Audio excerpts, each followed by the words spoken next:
like simplify my head, like, you know, I'll give her maybe like a little shortcut because this is what I like. And then I'm gonna start with my, so I don't necessarily go much into details, but I just like simplify it.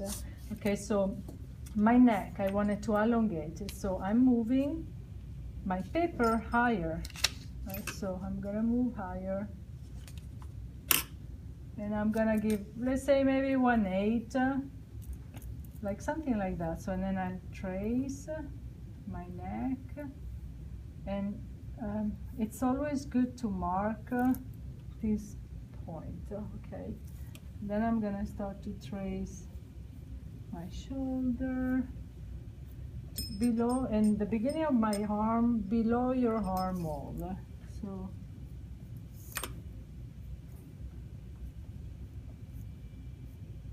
here. So, and also another thing that's very important is your collarbone.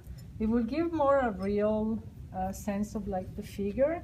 And also it's very good when you design neckline, if you wanted to show your collarbone or no, it does really give you the effect of being like a jewel neck or being more open. So it's important.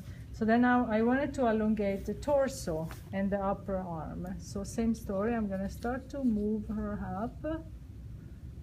So maybe like maybe a quarter, slightly longer. So then I'm continuing to retrace her to the waist. I'm gonna keep, and I'm gonna finish my arm to the elbow.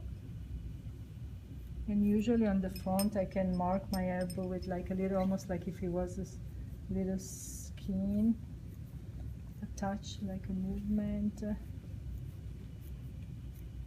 Okay, so then my hip, I know that I'm not gonna touch my hip, this is very important. So at this point I can finish my hip, and I'm gonna design the panty lines, her waist. Let's say the more how many lines, it's also like up to you, but this is kind of like, it does then help you. You can have 1 or 2, you can have just, but at least the waist, the bottom of your panty line, high hip, maybe low hip. Why it's important? Because if I want to design a pant that is high waist, I know where to start. If I want to design a low, crunchy or slouchy pant, I'm gonna start here, right? So that makes it will help you when you draw your garment. And then I'm starting to design my leg at the beginning, but I know I wanted to elongate them, so it does help to start. So you start with the right proportion, but you don't stretch it. So now at this point I don't want to trace my arm fully because I still wanted to give a little bit to the lower arm, right? So I'm focusing now on my arms, and I'm gonna slightly move them longer. So I'm pushing higher my sketch, and I'm gonna finish, redraw again my sketch, and maybe I will just simplify. I can stylize them or like make them more real. Again, it's all totally up to them. So then let me go back again from my hip. So I'm going back, I'm putting her back into the same position. Okay, so this is where, now I wanted to elongate the upper leg, and I'll give her like a nice stretch, give her like 1/2 inch. So I'm going here. So I gave her like good 1/2 inch, let's say. Again, there is no rules, it's up to you. And I'm retracing it to the knee.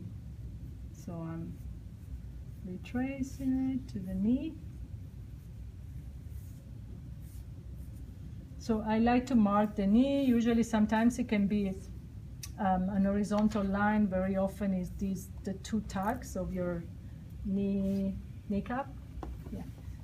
And then I'm gonna design the other leg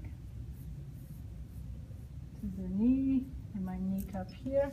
So then I'm moving to the lower leg, right? So this is where I also wanted to stretch it even more. So I'm gonna give a nice, even more than half an inch, because I want her to be longer. So my pose, I can redraw, I can continue to draw this leg, right? So this is easy.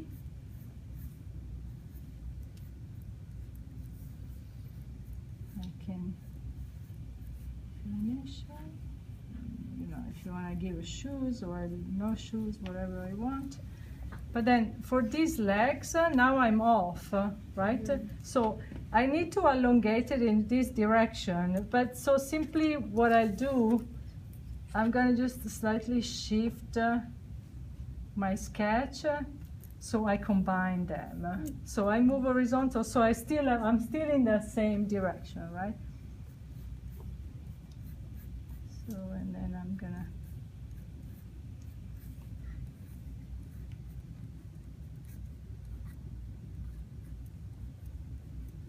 okay, so now I'm done elongating, so she's not choppier anymore. So, right, she's more elongated, she's good.